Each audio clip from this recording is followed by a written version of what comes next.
Hi മക്കളെ, എല്ലാവർക്കും സുഖം തന്നെയല്ലേ? സോ വളരെ ഇമ്പോർട്ടൻ്റ് ആയ ഒരു കാര്യം നിങ്ങളുമായിട്ട് ഡിസ്കസ് ചെയ്യാൻ വേണ്ടിയിട്ടാണ് ഈ വീഡിയോ. എല്ലാവരും ആദ്യം തന്നെ സ്കിപ്പ് ചെയ്യാതെ കാണാൻ വേണ്ടി ശ്രമിക്കുക. ഇപ്പോൾ ക്ലാസ് 11 CBSE ആണ് നിങ്ങളെല്ലാവരും. സോ ഒരിക്കലും ഒരു ബോർഡ് എക്സാം ഇല്ലാത്തതിനാൽ തന്നെ വലിയ ചൂടൊന്നും നിങ്ങളുടെ പഠിത്തത്തിനകത്ത് ഉണ്ടാവില്ല. കാരണം ഓൾറെഡി പല മക്കളുമായിട്ട് നമ്മൾ കമ്മ്യൂണിക്കേറ്റ് ചെയ്യുന്ന സാഹചര്യത്തിൽ സ്കൂളുകാർ നടത്തുന്ന പരീക്ഷയല്ലേ, ഞങ്ങൾ എന്തിനാണ് വലിയ സീരിയസ്നെസ്സോട് കൊടുത്ത് പഠിക്കേണ്ടത്? ഒരു പ്രോപ്പർ ബോർഡ് എക്സാം ഇല്ലാത്തതിനാൽ തന്നെ പലരും ഒന്ന് ഫ്രീ ആയിട്ട്, ഒന്ന് ലേസി ആയിട്ടാണ് +1 CBSE അപ്രോച്ച് ചെയ്തുകൊണ്ടിരിക്കുന്നത്. പക്ഷേ ഇതേപോലെ തന്നെ നിങ്ങൾ അടുത്ത വർഷം ചെയ്തു കഴിഞ്ഞാൽ നിങ്ങൾക്ക് മുട്ടൻ പണിയാണ് കിട്ടാൻ പോകുന്നത്. എന്തൊക്കെയാണ് ക്ലാസ് 12 CBSEയിൽ നിങ്ങളെ കാത്തിരിക്കുന്ന മുട്ടൻ പണികളെന്നും എങ്ങനെ നമുക്ക് +1 മുതൽ തന്നെ അതിലോട്ട് അഡാപ്റ്റ് ചെയ്യാമെന്ന കാര്യവുമാണ് നമ്മൾ ഡിസ്കസ് ചെയ്യാൻ പോകുന്നത്. നമുക്ക് കാര്യങ്ങളിലോട്ട് കിടക്കാം. ഒന്നാമത്തെ കാര്യം, ഫസ്റ്റ് ഏറ്റവും പ്രധാനപ്പെട്ട കാര്യം, ഇവിടെ നിങ്ങൾക്കൊരു പ്രോപ്പർ ബോർഡ് എക്സാം ഇല്ല. പക്ഷെ അവിടെ നിങ്ങളെ കാത്തിരിപ്പുള്ളത് ഒരു കിടിലൻ ബോർഡ് എക്സാമാണ്. എന്തുകൊണ്ടാണ് ഈ കിടിലൻ ബോർഡ് എക്സാം എന്ന് പറയുന്നത്?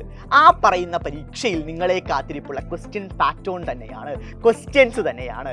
റീസെൻ്റ് ആയിട്ട് കഴിഞ്ഞ പരീക്ഷയിൽ പല മക്കളും പറഞ്ഞത്, അല്ലെങ്കിൽ നമ്മൾ ആ ക്വസ്റ്റ്യൻ പേപ്പർ അനലൈസ് ചെയ്യുകയാണെങ്കിൽ JEE ലെവൽ ഓഫ് ക്വസ്റ്റ്യൻസ് ആണ് അതിനകത്തുള്ളത്. അതായത് സാധാരണ നമ്മുടെ NCERT ഉള്ള എക്സാമ്പിൾ ആൻഡ് എക്സൈസ് ക്വസ്റ്റ്യൻസ് പോലെയുള്ള ചോദ്യങ്ങൾ പോലുമല്ല നിങ്ങളുടെ ബോർഡ് എക്സാമിന് വരാനിരിക്കുന്നത്. ഏറ്റവും ഹൈ ലെവൽ ഓഫ് ക്വസ്റ്റ്യൻസ്, ഏറ്റവും ടോപ്പ് ലെവൽ ഓഫ് ക്വസ്റ്റ്യൻസ് ആണ് നിങ്ങൾ പരീക്ഷയിൽ എക്സ്പെക്ട് ചെയ്യേണ്ടത്. അടുത്തൊരു കാര്യം, സാർ ഒരു 5-6 വർഷത്തെ പ്രീവിയസ് ഇയർ ക്വസ്റ്റ്യൻ പേപ്പേഴ്സ് പഠിച്ചു കഴിഞ്ഞു വെച്ചാൽ ഈസി ആയി തന്നെ ക്വസ്റ്റ്യൻ പേപ്പർ ക്രാക്ക് ചെയ്യാൻ സാധിക്കില്ലേ എന്നൊരു തോന്നൽ പലർക്കും ഉണ്ടാവും. കാരണം ക്ലാസ് 10 CBSEയിൽ അത്തരം ഒരു ക്വസ്റ്റ്യൻ പാറ്റേൺ ഒക്കെ ആയിരുന്നു. പക്ഷെ ഇവിടെ അങ്ങനെയല്ല മക്കളെ. നിങ്ങൾക്ക് 6 അല്ല 7 വർഷത്തെ ക്വസ്റ്റ്യൻ പേപ്പർ എടുത്ത് നിങ്ങൾക്ക് അനലൈസ് ചെയ്യാം. റിപ്പീറ്റ് ചെയ്തു വരുന്ന ചോദ്യങ്ങളുടെ പെർസെൻറ്റേജ് എന്ന് പറഞ്ഞാൽ 10% താഴെയാണ്. സോ വളരെ വളരെ വളരെ കുറവ് ക്വസ്റ്റ്യൻസ് മാത്രമേ വീണ്ടും റിപ്പീറ്റ് ചെയ്യുന്നുള്ളൂ. ബാക്കിയുള്ള എല്ലാ ചോദ്യങ്ങളും ഫ്രഷ് ആയ കോൺസെപ്റ്റ് ഓറിയന്റഡ് ആയ ക്വസ്റ്റ്യൻസ് തന്നെയാണ്. അടുത്തൊരു കാര്യം, സാർ ഫിസിക്സ് ഒക്കെ അല്ലേ? സോ ഏകദേശം +2 ഫിസിക്സിനകത്ത് 60-ൽ കൂടുതൽ ഡെറിവേഷൻസ് ഉണ്ടല്ലോ. ഡെറിവേഷൻസ് പഠിച്ചു കഴിഞ്ഞു 20% മാർക്ക് നമുക്ക് നേടിയെടുക്കാൻ സാധിക്കില്ലേ എന്നൊരു തോന്നൽ നിങ്ങളുടെ മനസ്സിലുണ്ടാവും. അതും ശരിയായ തോന്നലല്ല, അതും തീർത്തും തെറ്റാണ്. ഡെറിവേഷൻസിൽ നിന്ന് വളരെ കുറവ് മാർക്കിന് മാത്രമേ ചോദ്യങ്ങൾ കണ്ടുവരാറുള്ളൂ. വീണ്ടും ഞാൻ പറയുന്നു, 10% അല്ലെങ്കിൽ അതിൽ കുറവ് മാർക്കിന് മാത്രമേ ഡെറിവേഷൻസ് നമ്മുടെ ചോദ്യ പേപ്പറിൽ കാണാറുള്ളൂ. അതും വലിയ വലിയ ഡെറിവേഷൻസ് ചോദിക്കുന്ന വെയിറ്റേജ് എന്ന് പറഞ്ഞാൽ 2 മാർക്കിനൊക്കെയാണ്. സോ നിങ്ങൾ മനസ്സിലാക്കുക, നിങ്ങൾ ആ ഡെറിവേഷൻ പ്രൊസീഡ് ചെയ്യാൻ എടുക്കുന്ന ടൈം തന്നെ വളരെ കൂടുതലാണ്.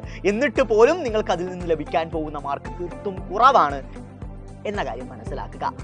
അടുത്തൊരു കാര്യം, പ്രധാനപ്പെട്ട കാര്യമാണ്.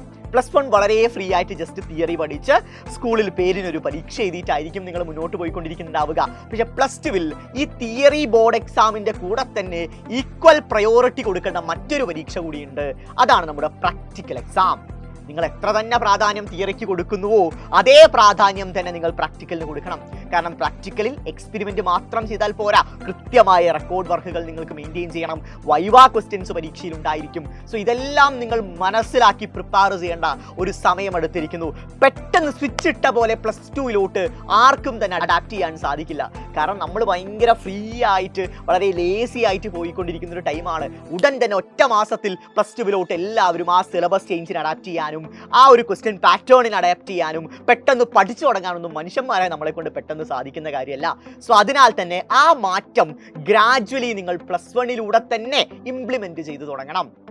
അതായത് നിങ്ങൾക്കിവിടെ ഒരു പ്രോപ്പർ ബോർഡ് എക്സാം ഇല്ലെങ്കിൽ പോലും നിങ്ങൾ അപ്രോച്ച് ചെയ്യാൻ പോകുന്ന പരീക്ഷ, സ്കൂളുകാർ നടത്തുന്ന പരീക്ഷയാണെങ്കിലും അതിനെ സീരിയസ് ആയി തന്നെ അപ്രോച്ച് ചെയ്യുക. അതിൽ നിന്ന് പരീക്ഷയ്ക്ക് വരാൻ പോകുന്ന ചോദ്യങ്ങളെല്ലാം കൃത്യമായി തന്നെ പ്രാക്ടീസ് ചെയ്യുക. സ്ഥിരമായ ചോദ്യങ്ങൾക്കപ്പുറം കുറച്ചുകൂടി ടോപ്പ് ലെവൽ ക്വസ്റ്റ്യൻസ് നിങ്ങൾ ഈ മൊമെന്റിൽ തന്നെ പ്രാക്ടീസ് ചെയ്ത് ശീലിക്കുക.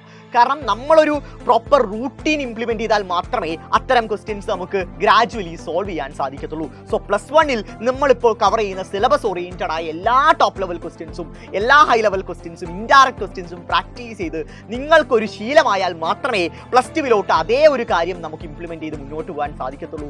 സോ +1-ൽ നിങ്ങൾ ഇപ്പോൾ ആവർത്തിച്ചു കൊണ്ടിരിക്കുന്ന തെറ്റ് നിങ്ങൾ ഒരിക്കലും +2-ൽ ആവർത്തിക്കാൻ പാടില്ല. ഈ ഒരു തെറ്റ് നമുക്ക് തിരുത്തേണ്ട സമയമാണ്. +2-നെ കുറച്ചുകൂടി സീരിയസ്നെസ്സോടുകൂടി തന്നെ അപ്രോച്ച് ചെയ്യുക, ഗംഭീരമായി തന്നെ പഠിക്കുക. സൈലം കൂടെയുണ്ട്, നമുക്ക് ഉഷാറാക്കാം.